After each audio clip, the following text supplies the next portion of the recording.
Hey, welcome into the Husker247 Podcast for the first time in 2025. All three of us available to podcast. We're back into a normal routine. Hopefully, we can do this more often. I, of course, am Mike Schaefer, joined by Brian Christopherson, Michael Bruntz. We're Husker247. And, it's been kind of busy around here. Transfer portal has been hopping. Nebraska football coaches are back on the road. 2026 high school recruiting getting going. Plenty of arguments raging on the Husker247 message board. Some of them you felt had been long settled. Some of them have yet to be settled. So lots going on here in Nebraska football land. But let's dive into what people want to talk about. That's transfer portal. And we're just going to jump right into it. Brian Christopherson, I want to know, of the additions Nebraska has so far, who is a player the Huskers are adding that you think will help in 2025? Immediate impact transfer addition. Who you got? Okay, I'm going to drive by the wide receivers, even though I think all of them are going to help, all three of them. I think those are great ads, so I don't steal someone's thunder. But I'll say, and this is, I'll begin this by saying I was asked a similar question, and I couldn't even think of his name because it all blends together. But Deshaun McCullough, I think, is just such a versatile defender out of Oklahoma. I think if you look at his resume in big games, he in particular showed up really well, like in that game where OU dominated Alabama. He was, Alabama had a real tough time blocking him. And I just think there's a lot of different things that John Butler will be able to do with him. And so I'd say him, but that's what's funny about this last month. There's so many things colliding. Occasionally a guy will escape your head or you'll be like, oh, actually, I should have answered this. But I'll say Deshaun McCullough at this minute. That's my answer for now. So, Brian, before we move off of him too much, like where you mentioned there's a lot that John Butler can do with him. This is a guy that at 6'5" was playing like a nickel position at times for Oklahoma. Like that's when we're talking versatility. We're talking someone that lined up as an edge rusher at Indiana, played the nickel position at Oklahoma, could play at linebacker, like a Javen Wright type for Nebraska. It could be a rover. It could be on the edge coming after the quarterback. So when we're talking versatility a lot there, how do you kind of envision it? I know I'm putting you on the spot here, but where do you think he sort of slides in right away for Nebraska? Well, wasn't he the cheetah at Oklahoma, which I think is sweet to be able to describe yourself as that. Kind of a nickel is how I looked it up. I read into the cheetah. No, you're right. You're right. No, I'm not. I wasn't trying to go against you. I was just saying that's how I would introduce myself. I would say I was the cheetah. Well, I didn't know if everybody knew what the cheetah was. No, I think you did well with it. I think similar to that. I think he's just a guy who, like you said, you can line him up at honestly, all three levels. That's why he's really interesting. Like he's a guy who it can be a pass rusher, but he can also be sort of like a Javen Wright. He can be, the nickel back or a guy who's part of your secondary if you want to consider him in that. That's why I'm intrigued by him because I just think he can do so many different things. And when you pair him without, I won't talk too much about Marquise Watson-Trent because maybe it's someone's answer, but when you pair those two together, you've got some veterans who have done some things that I think is a nice combination. So, and maybe it's that second level, but the nice thing about McCullough is he can switch all over the place. Michael Bruntz, hello. Hey. Would you like to answer the same question that Brian Christopherson did, but you can't use Deshaun McCullough? Who's a player that you think will have an immediate impact for Nebraska that they've gotten out of the portal so far in 2025? I'm also not gonna say wide receiver because I think a lot of those guys are gonna be counted on. I mean, I think Hunter and Key, I mean, those are probably your two starters at wide receiver on the outside next year. I'll go recent. Marquez Watson-Trent is interesting to me from Georgia Southern. And we were kind of talking about this before we hit record. I think there's a lot more value. As the portal has gone along, it feels like there's significantly more value if you're not getting like Power 5 proven starter guy, like the next tier down that you could get, like your 1B, are a group of 5 starters, guys at group of 5 schools that have been really productive. Like I think there's a lot of value in that. And Watson Trent had 3 consecutive years of over 100 tackles. You watch his film, and I know there was a fair amount of debate on our message board about the length of his arms. If he was truly 5'11", 225, which is what he's listed as, that's fine and dandy, but the guy gets to the ball and he hits hard when he gets there. Like, I think that kind of like sneaky need for Nebraska this year after they lost Bayer and Steph Thompson to the portal was they needed to add somebody that was a proven commodity at the inside linebacker spot. And I think he's an intriguing guy. I mean, he's, kind of been through it. He had a knee injury earlier in his career. He's a mature guy.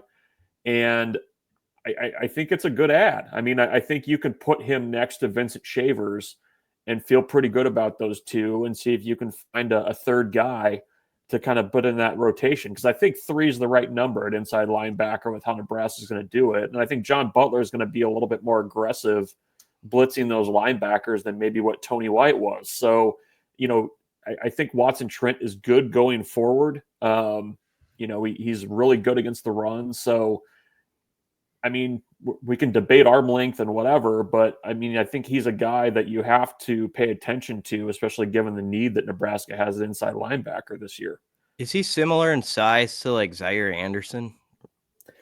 Would that be Anderson? Very different body type, I think. Different body type, but similar size. I mean, John Bullock is not huge. Like that's what I thought too. Yeah, and I think you have to probably give Rob Dvorak the benefit of the doubt with being able to coach guys pretty well. I mean, we don't talk about him that much, but when you look at guys that have been developed over the last 2 years by Nebraska and brought along, and maybe guys that were kind of off the radar who all of a sudden were in pretty big roles.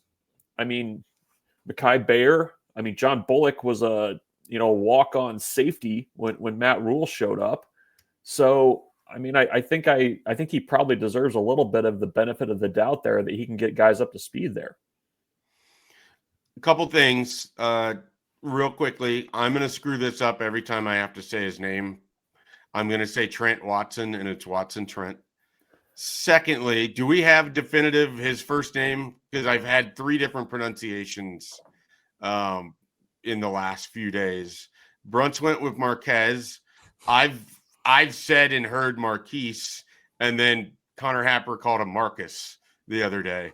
Do we know? Do we have a definitive what Watson Trent's first name is? Brunts, do you have confidence in yours? No, I'm getting the pronunciation off the Georgia Southern website here. Hey, something I pitched for 247 Sports to add to their database. The pronunciation guide would be good. Brunts is listening. Marquez. So, okay, so you're the closest. Marquez. Yes. Okay, so it's not Marcus, it's not Marquise, it's Marquez. Yes. Marquez Trent Watson. Trent. See his voice pronouncing it. All right. Well, there you go. We can have the Mazuka fight all over again. We'll look forward to that one. All right. I'm gonna answer the same question. I will also steer past the wide receiver group, and we can talk about that as a whole here shortly. I think Andrew Marshall on Christmas Day is a big get for Nebraska in terms of what it might mean for your special teams. I love adding him to the competition in the cornerback room, which you added another guy in Jameer Khan. You have a number of young corners that are going to be involved. Sierra Wright is back. Who knows where Buford is going to line up? Who knows where the other Buford is going to line up? Donovan Jones. So the cornerback spot is going to be a really big competition this spring. And I I think Andrew Marshall is going to have a real opportunity to stamp his name at that position. But I also think he was brought in to help with your return game. Talking with Dan Jackson, the new head coach at South Dakota State. I mean, he was in love with this guy who's his defensive coordinator at Idaho. He believes fully in the talent that was there. He believes fully that Nebraska can get a great player out of Andrew Marshall at this next level, that they're going to be able to help him make that climb. That's a guy that I think he'll get lost in the shuffle a little bit as we go through all these portal players. But I think Andrew Marshall is going to be an important player, and he's going to have multiple years of eligibility too. So if he can kind of grow as a junior and then come back with a strong senior year, that'll be really helpful. One of the things that when we were talking about Watson Trent, what I love about it is it's a 1-year addition that allows you to kind of fill in to get to the Dawson Merritt and the Christian Jones and give a little help to Vincent Shavers. Like, you've got kind of a young linebacker room. Adding a veteran like that, I think, is a big deal. So Nebraska, I think, has done a nice job getting veteran guys and then also having some young players coming out of the portal. Speaking of young players in the portal, we'll do this. We'll go around the room again. BT, who's somebody that maybe isn't an instant impact addition, but might have a couple years, or is someone that, in a year or two could be a pretty important player for Nebraska coming out of the portal this time? Well, I think if there's the name I'll say is Gabe Moore out of Mississippi State, but I think he fits the in. Mystery man. Yeah, he is a mystery man. And I think it kind of fits the theme with the D line as a whole, which is probably, if you were to stamp like a storyline where are you worried or not, you just wonder, like, can they solve it? Well, I'm just saying, I mean, you've got Gabe Moore, you've got Jalen George, you got Williams Winery. I mean, those are guys with promise, but they haven't done it yet at this, level. I mean, Jalen George had a nice season, I guess, at East Tennessee. Was it 33 tackles, like six TFL? So he did some things. Gabe Moore hasn't played yet college football. He was a very promising prospect, and he intrigues me when I read up about, like, all he got done at the high school level, and obviously he stuck out to Nebraska as a guy that you could develop. So I'm very curious about him, and I do think guys like him mean a lot, even if he's not your top 3 or 4 on the D line this year. It's huge in the portal cycle to still find those guys, even if they're a year or 2 away, who you feel like can be guys 7 through 9 or 6 through 8, like where he can give you something. And so a guy like him is important to get him going right away. Brunt, who is someone, similar question for you, who's someone that you think could help down the line out of this transfer portal group? Yeah, I mean, the quarterback thing's interesting. Like, obviously Nebraska's got kind of a unique situation because Dylan Raiola is the guy, and everybody knows that. But Nebraska needed to add somebody behind him that obviously has talent, and could come in and win some games if they needed to. And, Marcus, is it Davila, Brian? Another good question. Yeah. All right. It's a good thing we just are supposed to believe it is Davila. Okay, we'll go with Davila. I mean, I think that addition is important in that quarterback room because you have TJ Lateef coming in. He practiced in New York with the team a little bit. Those are your 3 scholarship quarterbacks, and his addition allows you to more easily and more comfortably kind of be like, okay, like Heinrich Harburg is not going to have to do the hokey pokey about, is he a quarterback? Is he a tight end? And can just, strictly focus on that position change. And I mean, this is a kid that's, has a ton of talent, big numbers in high school, played at a high level of, high classification in Texas.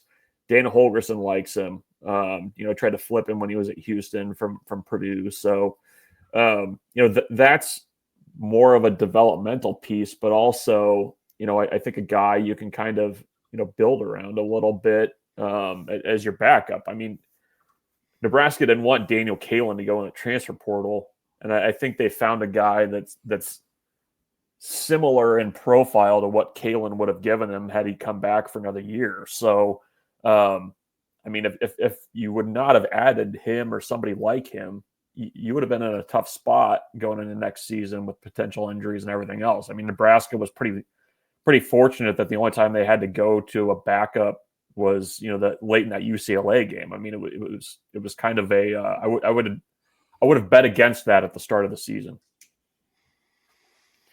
I will finally allow us to talk about a wide receiver, but it's not going to be Dane Key, and it's not going to be Isaiah Hunter. We're going to talk about Hardly Gilmore, the fourth, the Kentucky wide receiver who entered the portal, leaving the Wildcats, following his wide receivers coach in Dykeel Shorts over to Nebraska. I'm really intrigued by this guy. I mean, he played in multiple games already. He's played in the SEC. He had 150 some yards this year. He looks like a guy that can sort of do different things at the wide receiver position. He's not just a wide receiver. You can run end arounds or jet sweeps or different things with him. You can line him up in different ways. I just think with what you lost in a Jalen Lloyd, I want to see a kind of a game-breaking type player, and I wonder if that's something that Hardly Gilmore can sort of be, in addition to what you have in Ja'Cory Barney, in addition to what you're trying to bring in with Isaiah Mosey and everything else at the wide receiver position. I found myself, I think it kind of matters that he's following his wide receivers coach. I think it kind of matters that he's played in some SEC games already. He's got 4 years for 3 seasons of eligibility because he went over the 4-game mark while at Kentucky. It seems like the Wildcats were not excited at all about that guy entering the transfer portal. So while Dane Key and Hunter are the 2 bigger gets and are the immediate impact guys, I do wonder if there's a chance that Gilmore could be pretty valuable once he gets an opportunity to kind of work in the system with Dana Holgorsen, and he's got a coach that he knows pretty well, and he could, come on during the season already in 2025. Were you setting up BC to tell his Pahokee story? Because he's from he is from Pahokee. Florida. Yeah. And for those that don't know, BC did live in Florida for a short period of time. Yeah, right out of college. I covered a game in Pahokee. It was one of the best experiences of my life. Small town, passionate about football. It's full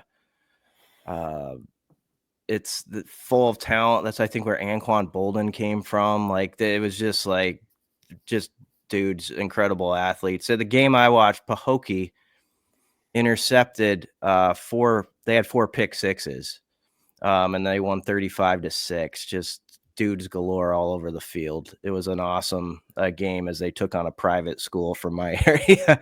It was a contrast, I'll say that. But yeah, Pahokee is a little football village. It's kind of that recruiters know a lot about. This is the Chasing Rabbits area. Yeah, is that right? That is it. Sports Illustrated wrote a big story about Pahokee, and the kids are fast because they chase rabbits and catch them. And I mean, that's legit. So it's a cool spot. It's like one of those things, you're in a different special kind of place. So we'll have to, hopefully we can talk to him about Pahokee and when he gets here. Yeah, that'll be exciting. Is there anyone else you guys want to mention on either side of this? We haven't talked a lot about the wide receivers, so if we want to dive into that, we haven't really talked about, the first addition to the portal class was Williams Winery, and there is a former 5-star player, and there's a lot of excitement about what he could potentially be, and what Terry Braden or Braden. I got to learn all these names. I need the pronunciation on all of them. I'm going to pronounce them 2 different ways. And what he could potentially do there. Is there anybody else that jumps out to you? I mean, I think we've already covered what it means to have McAllister and Kevin Gallick, and we're going to dive into a conversation about Ed Foley outgoing and where Nebraska's at with their special teams. But anyone else that hasn't really been mentioned at this point? Any position? Let's do it this way. BT, what's a position you're a little worried about that Nebraska hasn't fully addressed yet in the portal? O-line, they gotta get it done here in the next week or two. Where they, I know it's the possibility of the big Alabama guy. Elijah Pritchett's out there. George Fitzpatrick might be a name out of Ohio State. There's still guys that are going to pop up, and you wonder how much capital others have already used up getting their guys. And so I think Nebraska has the resources to still have a big headline coming our way here at that position. But, one or two there is a definite. Beyond that, Maurice Westmoreland is in town, is planning to be in town as we're doing this podcast. And he's, out of UTEP and was a really good pass rusher. Yeah, 15 sacks over the last 2 years. And, you can never have too many, or you never pass on a guy who can get to the QB and has proven it. He was a Conference USA first teamer for 2 years in a row. And Bruntz reminded me of the quote, and I put it in the story.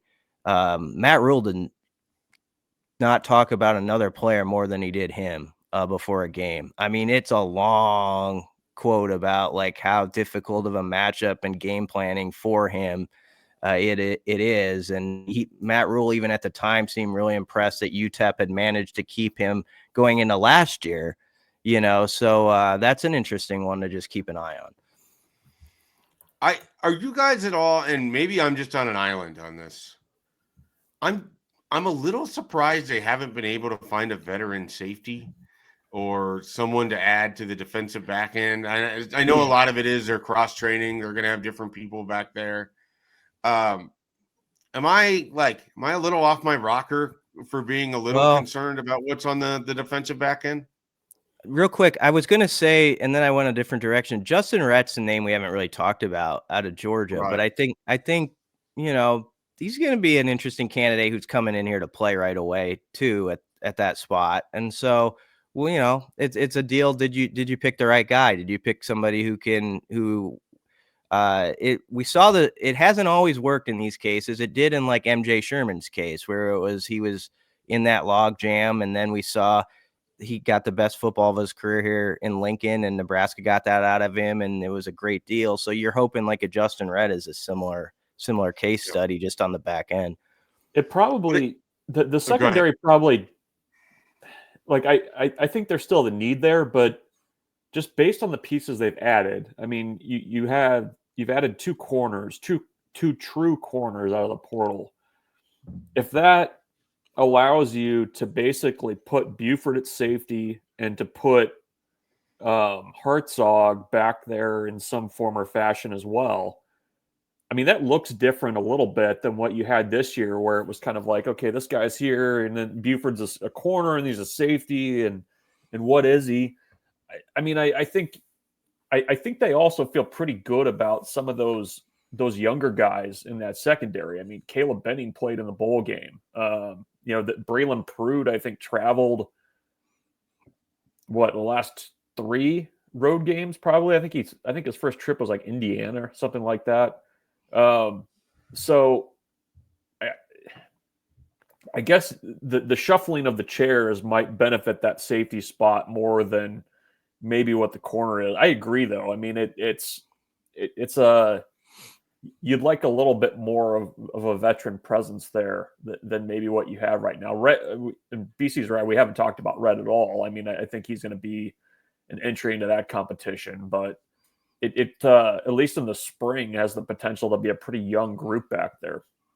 Yeah, I think when you isolate it, that defensive back room, and particularly at safety, like that's sort of the transfer portal discussion in a nutshell. Because there's guys out there that have played, and you can go get someone that has contributed at a meaningful level and would bring a veteran presence.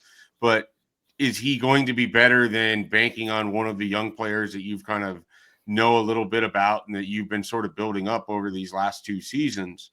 Look, that's kind of the conversation. And then here's the other aspect of it that is sort of fascinating.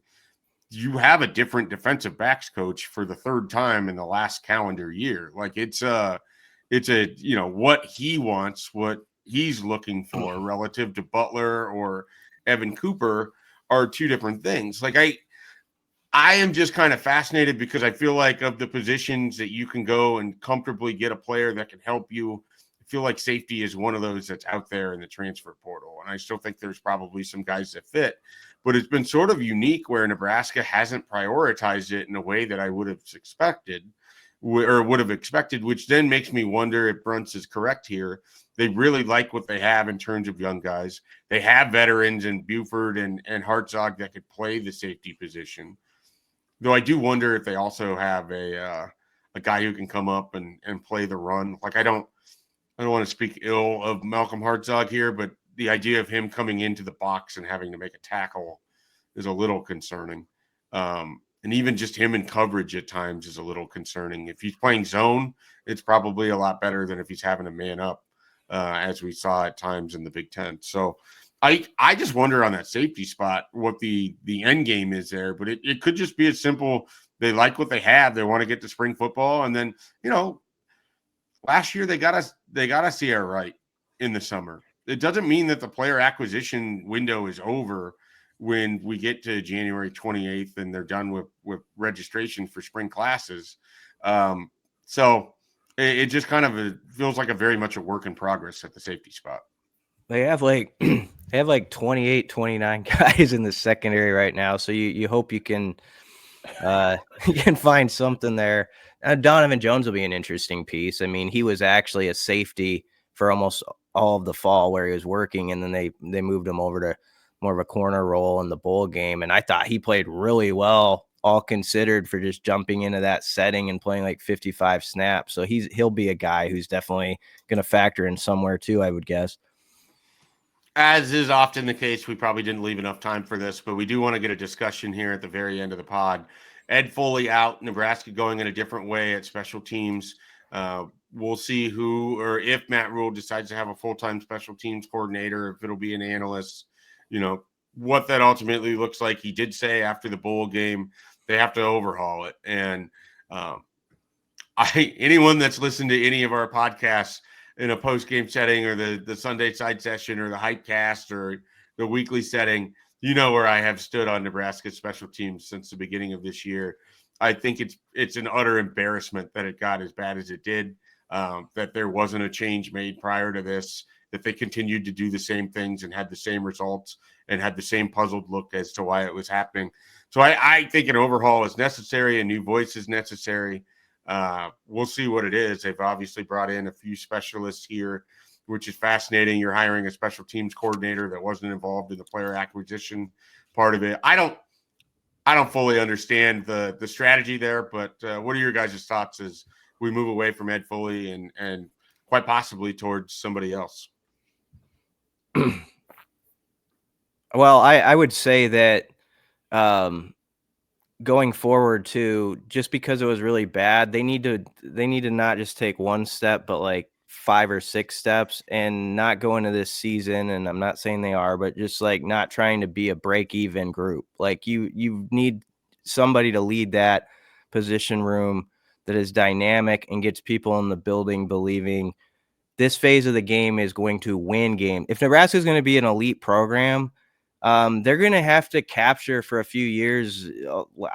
The one that always comes in my mind when I was growing up was like Beamer Ball, Virginia Tech, or something. Like you think of like some special teams groups that everybody in the nation kind of knew about at times. And as we've watched college football, Nebraska's got the resources and has always had enough personnel that they need to be that. And it needs to not just be like, oh, we're trying to hang even with Iowa this week. It's like, why not be what Iowa's been, be that group that where you always have the advantage almost every week. And so that mindset and instilling, that's what is going to happen in 25 from whoever comes in and takes that is as big as anything right off the get-go. What are your thoughts, Brunt? Yeah, you need a different approach for sure. And I think BC summed it up pretty well. I mean, I think the thing that also is very striking, and I think probably the sin for Nebraska last year was not having the personnel piece of it buttoned up on special teams. I mean, everybody kind of was like, oh, the first year, Nebraska got a long snapper out of the portal. Like, And Marco Ortiz, to his credit, was very good as a snapper. You saw what happens this year when you don't have particular pieces of that organization sewn up. I mean, Nebraska very much needed they could not go into 2024 without adding a long snapper. That's pretty clear now. They tried to address that in the portal this year. We'll see if that helps.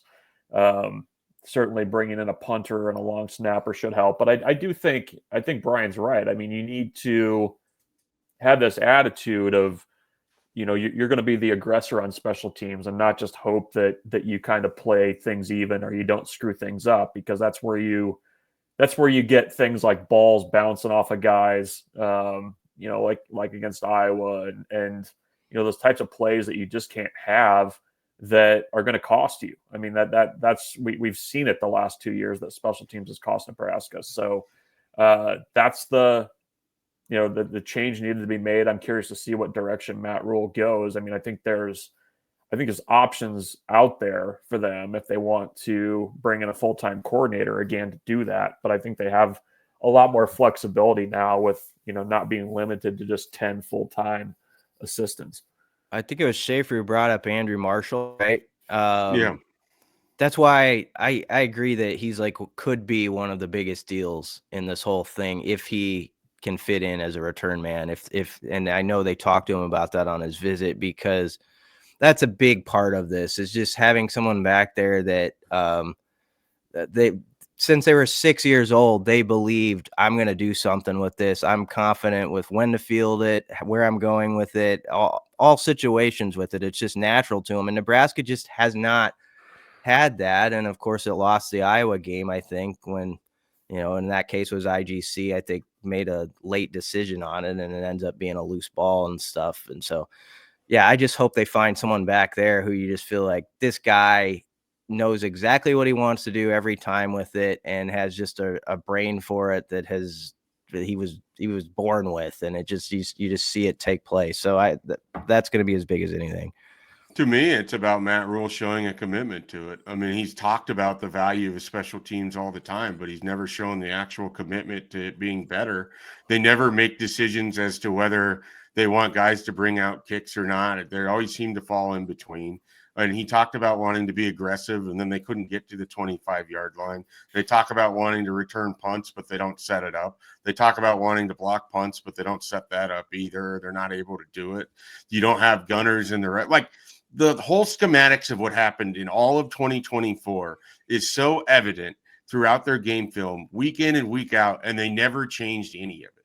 So I hope that this is, for as aggressive as he was with Marcus Satterfield and Dana Holgerson, I hope it's the same thing for special teams, because they absolutely cannot go through another year like last year and then look in the camera and say that they're doing everything they can to put together the best football team that they can, because their special teams look like it wasn't coached at all. It looks slapdash. The personnel side of it is confusing. So I hope there is an entirely different approach. When he says just a complete overhaul, I want that.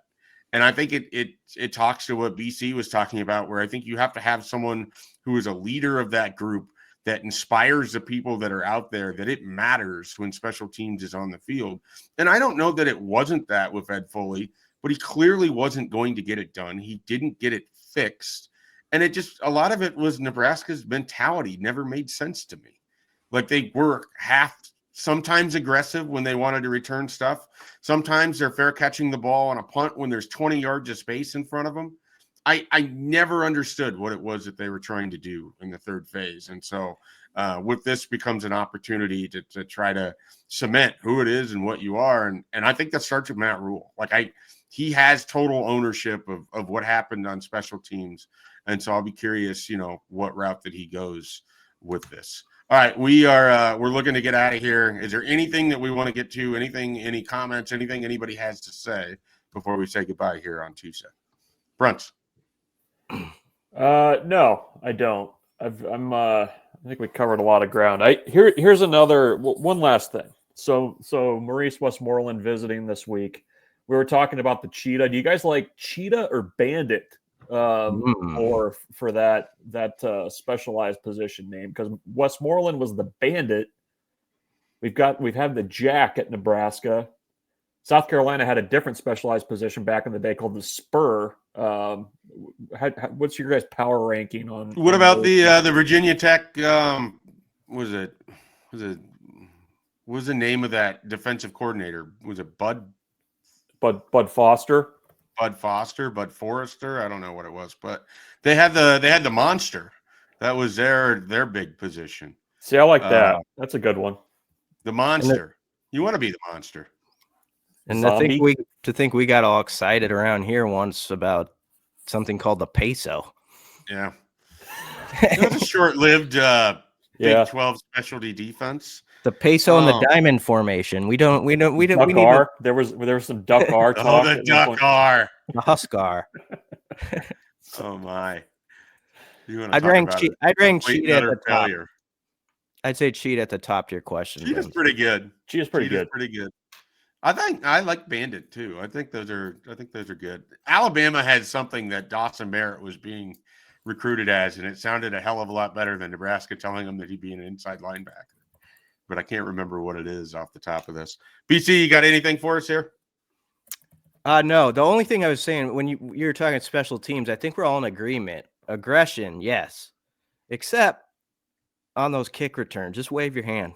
Just wave that hand a lot. Take the 25 yards. Unless Cordero Patterson comes through this door through the portal and is still eligible or something. I kind of like that waving the hand, taking the ball to 25 thing on kickoff. So I just throw that into that discussion. That's my last thought. Yeah. And here's hoping that Kevin Gallick is a name that we never really discussed during the season next year. He's all on board with that, by the way, having talked with him.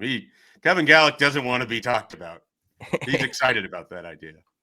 Alabama's got the Wolf. That was the position Wolf. The Wolf. Yep. Wolf sounds more exciting than the Will or the Mike. Yeah. Give a little howl after you make a big play. Do you think they just play Duran a lot over there? I'm guessing they probably don't do that in Tuscaloosa. Maybe not. They should play like the team not from Duran country. I don't know. I can imagine Jalen Milroe warming up to Rio being played over the loudspeaker. Nobody cares about this, but if there's any former Columbus High wrestlers or Columbus High students, they'll remember how when Columbus had wrestling meets, there'd be a TV wheeled into the commons area, and their hype video would be all of these, wrestling pins and everything. And it was Duran's Hungry Like the Wolf just playing on repeat for the entire day. Nothing got people more fired up in Columbus than Duran for Columbus High wrestling.